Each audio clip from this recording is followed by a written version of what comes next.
ایک بادام ہے، بادام کے اندر اس کی ایک گری ہے، اس گری میں اصل بادام ہے جو ذائقے کی شکل ہے، اور ذائقے کی شکل غیر مرئی ہے۔ وہ شکل بھی رکھتا ہے مگر دکھتا نہیں، وہ صرف محسوس ہوتا ہے۔ انسان وہ بادام ہے جو باہر سے بادام لگ رہا ہے، اس کو توڑا تو اس کی جان، اس کا نفس جو گری کی شکل میں ہے موجود ہے، مگر ابھی بھی یہ اصل انسان نہیں۔ حقیقی انسان وہ ذائقہ ہے جو ذائقے کی شکل تو رکھتا ہے مگر نظر نہیں آتا، کیونکہ وہ روح ہے، اور روح کا تعلق رب کی پھونک سے ہے جو موجود بھی ہے، معلوم بھی ہے مگر نظر نہیں آتی، بس اپنی گری کے ذائقے سے پہچانی جاتی ہے۔ دنیا سے بچنے کی مثال کچھ اس طرح کی ہے کہ تپتی دھوپ ہے، صحرا ہے، پیاس ہے، اور سامنے ایک ٹھنڈے پانی کا گلاس ہے، اور حکم ہے کہ اسے نہیں پینا، مگر اختیار بھی دے دیا گیا کہ چاہو تو پی سکتے ہو، مگر پھر حکم کے خلاف ہوگا۔ برداشت کر گئے تو اجر ہوگا، انعام ہوگا۔ اس امتحان سے گزر جانے کے بعد اصل زندگی عطا ہوگی۔ جینا وہاں سے شروع ہونا ہے، زندگی وہاں سے شروع ہونی ہے، یہاں صرف آزمائش کا کھیل جاری ہے۔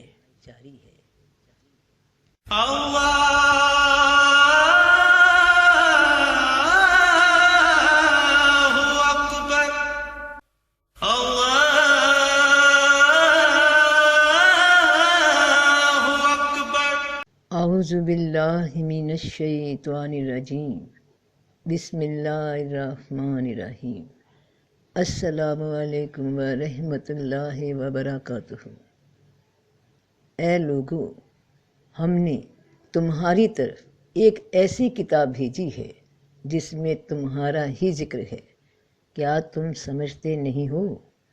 کیا نہیں سمجھتے کہ اور جب تیرے رب نے فرشتوں سے کہا میں زمین میں ایک نائب بنانے والا ہوں، فرشتوں نے کہا کیا تو زمین میں ایسے شخص کو نائب بنانا چاہتا ہے جو فساد پھیلائے اور خون بہائے؟ حالانکہ ہم تیری حمد کے ساتھ تسبیح بیان کرتے ہیں اور تیری پاکی بیان کرتے ہیں۔ فرمایا میں جو کچھ جانتا ہوں وہ تم نہیں جانتے۔ تم یہ نہیں جانتے کیونکہ تم آئینے کے صرف ایک رخ کو جانتے ہو، ایک رخ کو دیکھ رہے ہو جو اس کی حقیقت ہے، اور جو اس آئینے کے اندر ہے، جو اس کا سایہ ہے، جو اس کے الٹ ہے، جو اس کے روبرو کھڑا ہے، تم اسے نہیں جانتے کہ آدم کو ہم نے اپنی صورت پہ پیدا کیا، اپنے ہاتھوں سے بنایا۔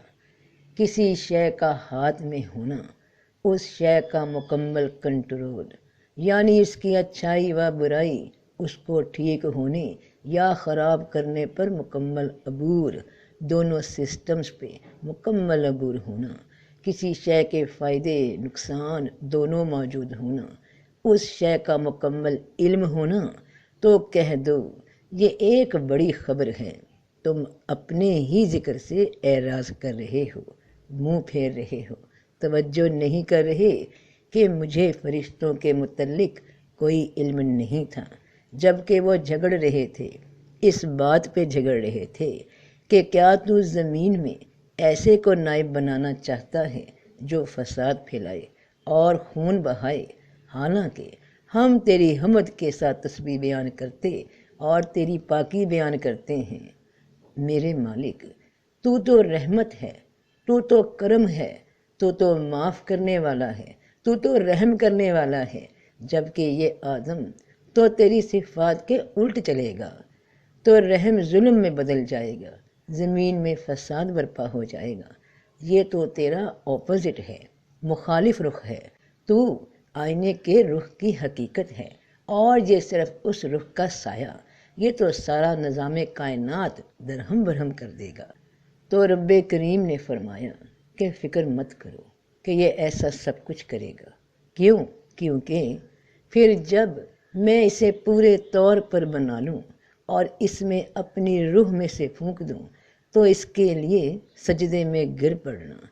تو رب کی اپنی روح کیا ہے؟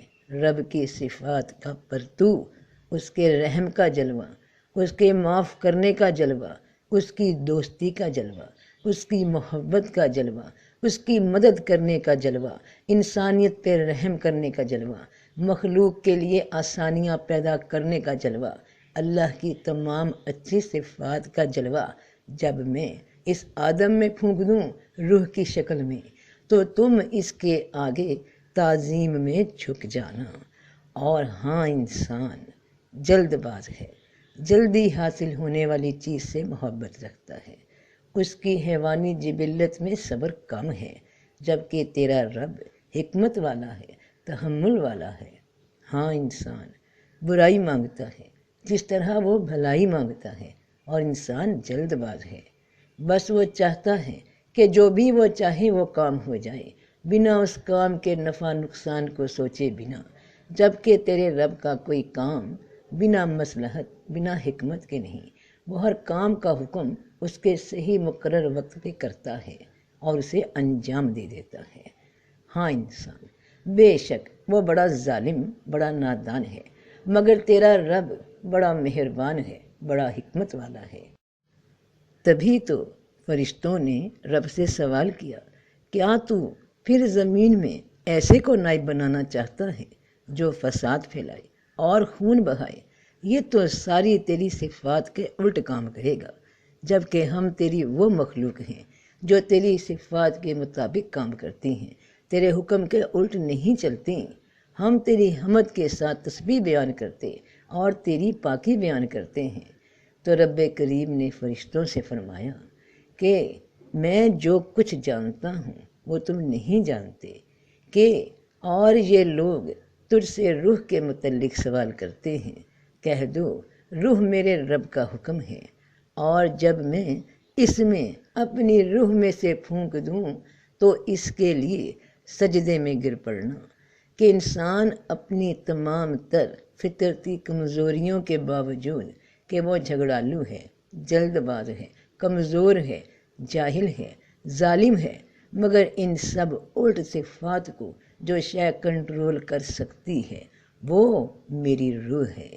وہ روح ہے جو رب نے انسان میں پھونک دی، اس کی روح بنا دی جو انسان کو رب کے قریب کر دیتی ہے، ورنہ اپنی صفات میں انسان صرف ایک حیوان ہے، اور بندے میں رب کی روح کی پھونک وہ صفت ہے جو بندے کو قوت دیتی ہے جھگڑے کو کنٹرول کرنے کی، جلد بازی کو کنٹرول کرنے کی، غصے کو کنٹرول کرنے کی، ظلم کو روکنے کی، برائی کو روکنے کی، رب کے ہر حکم کے مخالف قوت کو کنٹرول کرنے کی۔ تو فرمایا میں جو کچھ جانتا ہوں وہ تم نہیں جانتے، کہ آدم کو ہم نے اپنی صورت پہ پیدا کیا، اپنے ہاتھوں سے بنایا، یعنی اس میں دونوں طرح کی صفات انڈیر دیں، اسے دونوں راستے دکھا دیے اور اس پہ اختیار دے دیا کہ جو بھی چاہے راستہ چن لے، اور اس اختیار پہ ایک قوت رکھ دی روح کی شکل میں جو اسے رب کے راستے کی جانب قوت بھی دے گی اور کنٹرول بھی اپنی نفسی جبلت کو قابو کرنے کا۔ تو کیا تو نے اپنے رب کی طرف نہیں دیکھا کہ اس نے سائے کو کیسے پھیلایا ہے، اور اگر چاہتا تو اسے ٹھہرا رکھتا، پھر ہم نے سورج کو اس کا سبب بنا دیا ہے۔ تو رب کا سایہ، رب کا پرتو، آئینے کا دوسرا رخ، یہ انسان جو مادی شکل میں اس دنیا کے شب و روز میں قائم رہنے کے لیے سورج پہ دار و مدار رکھتا ہے، اس کے وجود کا بڑھنا، پھلنا، پھولنا، بچپن سے بڑھاپے تک کا دائرہ کار۔ تو ہم انسان کی آزمائش کرنا چاہتے تھے، بس ہم نے اسے سننے والا، دیکھنے والا بنا دیا، بیان کرنے کا طریقہ سکھا دیا۔ بیان کرنا صرف زبان سے بولنا نہیں ہوتا، بلکہ اپنے عمل کے اظہار کا نام بھی بیان ہے۔ انسان اپنے ہر عمل کے ساتھ اپنا آپ بیان کرتا جا رہا ہے، اور پھر اس کو اس کی بدی اور نیکی سمجھائی تو بے شک وہ کامیاب ہوا جس نے پاک کر لیا۔ کس سے پاک کر لیا؟ کس سے کلین ہو گیا؟ اس ملاوٹ سے، اس آزمائش سے جو انسان میں رکھ دی گئی، سرکشی کی شکل میں اپنی میں کو رد کر دیا اور رب کی روح کی پھونک کو پہچان لیا، رب کے حکموں پہ چلا تو وہ کامیاب ہو گیا۔ اور یہ دنیا کی زندگی تو صرف کھیل اور تماشا ہے، اور اصل زندگی عالم آخرت کی ہے۔ کاش وہ سمجھتے کہ جس کو تم جینا سمجھ رہے ہو، اپنا سب کچھ سمجھ رہے ہو، یہ تو صرف ایک امتحانی دور ہے۔ تمہیں آزمایا جا رہا ہے کہ کیا تم اس اصل آنے والی زندگی میں جنت کے قابل ہو یا جہنم کے۔ تو اور جب میں اس میں اپنی روح میں سے پھونک دوں تو اس کے لیے سجدے میں گر پڑنا۔ تو سجدہ آدم کو نہیں کیا گیا، بلکہ اللہ کے حکم کی اطاعت میں سر جھکا دیا فرشتوں نے۔ اللہ کا حکم یعنی اس کا امر یعنی روح۔ اب یہاں ایک اور بات ہو گئی کہ تمام فرشتوں نے سجدہ کر دیا، مگر ابلیس نے نہ کیا، تکبر کیا اور کافروں میں سے ہو گیا۔ اب یہ ابلیس کون ہے؟ اس کا فرشتوں کے ساتھ ذکر کیوں؟ حکم تو تمام فرشتوں کو دیا گیا سجدے کا، یہ کہاں سے آ گیا؟ کون ہے یہ کہ جس نے انکار کر دیا روح کی ماننے سے؟ تو وہ جنوں میں سے تھا، اور اس نے جنوں کو آگ کے شعلے سے پیدا کیا، اور البتہ تحقیق ہم نے انسان کو بچتی ہوئی مٹی سے جو سڑے ہوئے گارے سے تھی پیدا کیا، اور ہم نے اس سے پہلے جنوں کو آگ کے شعلے سے بنایا۔ تو انسان کے حیوانی وجود کو پیدا کیا، اور اس سے پہلے اس وجود کی خصوصیات، ایٹریبیوٹس، حیوانی وجود کی صفات یعنی اس کی میں کو پیدا کیا، یعنی آگ کو پیدا کیا، جو ضد ہے پانی کی، جو ضد ہے علم کی، جو الٹ ہے رحمت کی صفت کی۔ اور جب تیرے رب نے فرشتوں سے کہا کہ میں ایک بشر کو پیدا کرنے والا ہوں بچتی ہوئی مٹی سے جو کہ سڑے ہوئے گارے کی ہوگی، اور ہم نے اس سے پہلے جنوں کو آگ کے شعلے سے بنایا، یعنی انسان کے حیوانی وجود کو دنیا میں بھیجنے سے پہلے اس کے اس وجود کی صفات پیدا کر دی گئیں، ان کا انتظام کر دیا گیا، جو حقیقی آئینے کا دوسرا رخ ہے، اور فرشتے رب کریم کی صفات ہیں جن کا تعلق روح کے ساتھ ہے، اور رب نے وہ صفات روح کی شکل میں انسان میں پھونک دیں، یعنی اس کے حیوانی وجود کو روحانی نورانی قوت بھی عطا کر دی، جس کے ذریعے وہ اس دنیا کے آزمائشی دور میں اپنی اصل کو پہچان پائے۔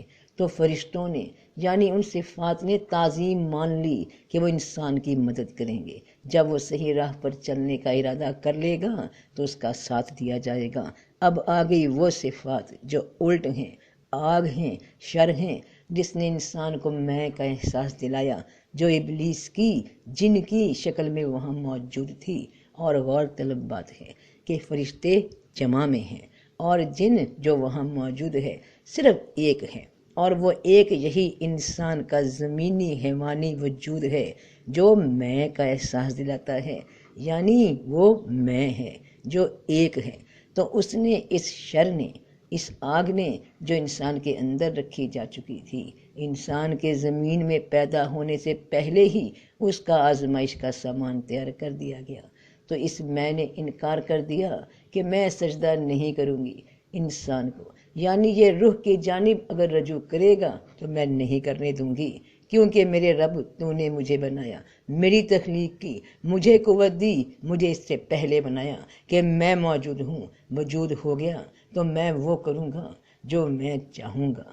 تو رب نے کہا تو نکل آسمان سے۔ تو رب نے کہا تو آسمان سے نکل جا، بے شک تو مردود ہو گیا کہ اے انسان کی میں، تو آسمان سے نکل جا، عقل سے باہر ہو گئی، شعور سے پیدل ہو گئی، اور بے شک تجھ پر قیامت کے دن تک لعنت رہے گی۔ اب یہاں سے انسان کی آزمائش کی کہانی شروع ہو گئی کہ اسے پیدا کیا گیا ہے ایک خاص پیریڈ کے لیے جس کا اینڈ قیامت کا دن ہے۔ تو جو انسان زمین کے لیے پیدا کیا گیا اور اس لیے پیدا کیا گیا کہ اس کی آزمائش لینا ہے، اور اس کے لیے اسے روحانی قوت بھی عطا کر دی گئی روح کی شکل میں، اور اسے فطرتی جبلت کی وہ قوت بھی عطا کر دی گئی جو انکار کر سکے میں کی شکل میں، کیونکہ ہم انسان کی آزمائش کرنا چاہتے تھے، بس ہم نے اسے سننے والا دیکھنے والا بنا دیا۔ اور تم ذرا غور کرو ایک مثال سے کہ ایک بادام ہے، بادام کے اندر اس کی ایک گری ہے، اس گری میں اصل بادام ہے جو ذائقے کی شکل میں ہے، اور ذائقے کی شکل غیر مرئی ہے، وہ شکل بھی رکھتا ہے مگر دکھتا نہیں، وہ صرف محسوس ہوتا ہے۔ انسان وہ بادام ہے جو باہر سے بادام لگ رہا ہے، اس کو توڑا تو اس کی جان، اس کا یعنی نفس جو گری کی شکل میں ہے، مگر ابھی بھی یہ اصل انسان نہیں۔ حقیقی انسان وہ ذائقہ ہے جو ذائقے کی شکل تو رکھتا ہے مگر نظر نہیں آتا، کیونکہ وہ روح ہے، موجود بھی ہے، معلوم بھی ہے، مگر نظر نہیں آتی۔ بس اپنی گری کے ذائقے، اپنے پھل کے ذائقے سے پہچانی جاتی ہے کہ بندہ دنیاوی ہے یا روحانی، اللہ والا ہے یا دنیا والا، اللہ کی ماننے والا ہے یا میں کی ماننے والا۔ اللہ اللہ اللہ اللہ اللہ اللہ